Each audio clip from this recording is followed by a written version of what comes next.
Hi, amis de TikTok. Je passe le grand bonjour à tout le monde. Je n'y manquerai plus de saluer la clique qui me suit à travers Héros Unique sur la chaîne YouTube. Je vous invite de faire un périple dans notre système solaire, de la galaxie. Vous avez bien deviné de quoi il s'agit, je suppose. Il s'agit de l'astronomie. Bon voyage. Un pas sur la Lune. L'auteur décrit l'arrivée de Neil Armstrong sur la Lune et l'instant fameux où il a foulé le sol de notre satellite. En France comme au Maroc. C'était alors la nuit. Un pied est apparu massif, lent à se mouvoir. La masse blanche d'un homme se précisa en distingua la bouteille d'oxygène. Le casque et les mains gantées, les gestes 1000 fois répétés s'accomplissaient enfin dans le silence. Sans hâte, sans hésitation, régulier, grave qu'il parut long le temps mis à descendre les 9 degrés de l'échelle. Ayant atteint le dernier, la jambe se tendit dans le vide. Le pied chercha un immense instant se passa avant qu'il se pose. Jamais l'attention de tant de millions d'hommes n'avait été concentrée sur un seul d'entre eux. Jamais aucun humain ne s'était trouvé aussi éloigné de toute vie. Premier pas sur la planète morte. L'homme garda les mains appuyées sur l'échelle, chercha l'équilibre, fit quelques pas et commença alors à parler. L'autre passager sortit à son tour de l'insecte métallique. Le premier pas sur la Lune appartenait au passé.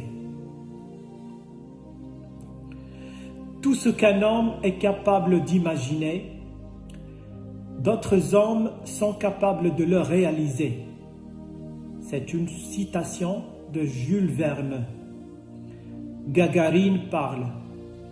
Le 12 avril 1961, un événement extraordinaire bouleverse le monde.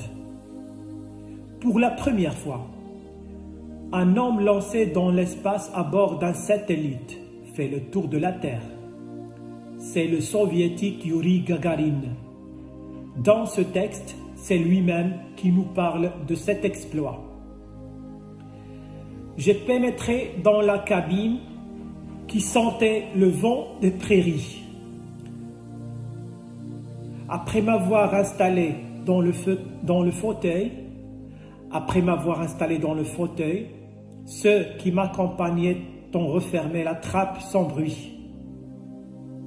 Je suis resté seul avec mes instruments, éclairés non plus à la lumière du jour. Non plus à la lumière du jour, mais à la lumière artificielle. J'entendais tout ce qui se passait hors du vaisseau, sur cette terre bien-aimée, qui m'était devenue encore plus chère. Enfin, les pièces métalliques qui maintiennent le haut de la fusée ont été retirées. Et il s'est fait un grand silence.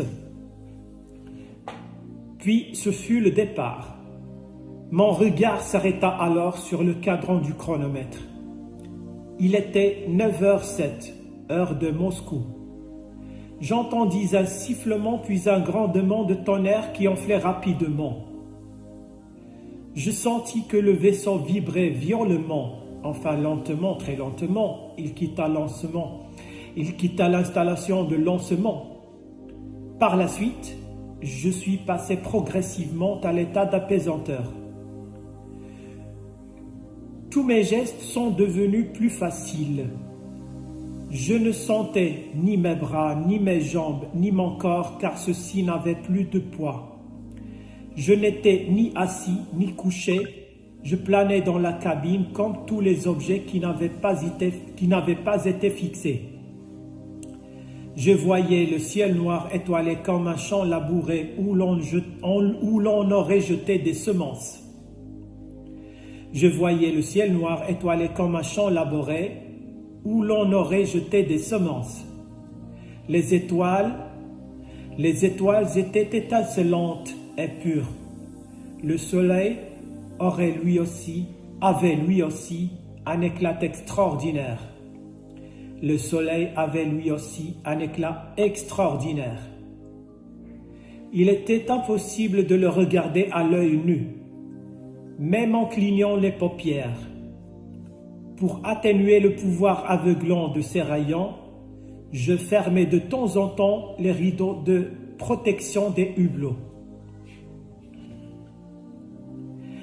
Yuri commence à noter sur son carnet toutes ses impressions, mais le carnet soudain s'envole. Il étend le bras pour le rattraper.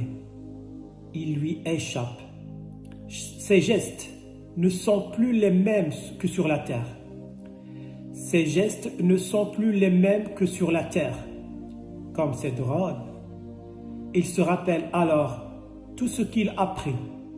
Il se rappelle alors tout ce qu'il a appris au cours de ces longs mois d'entraînement.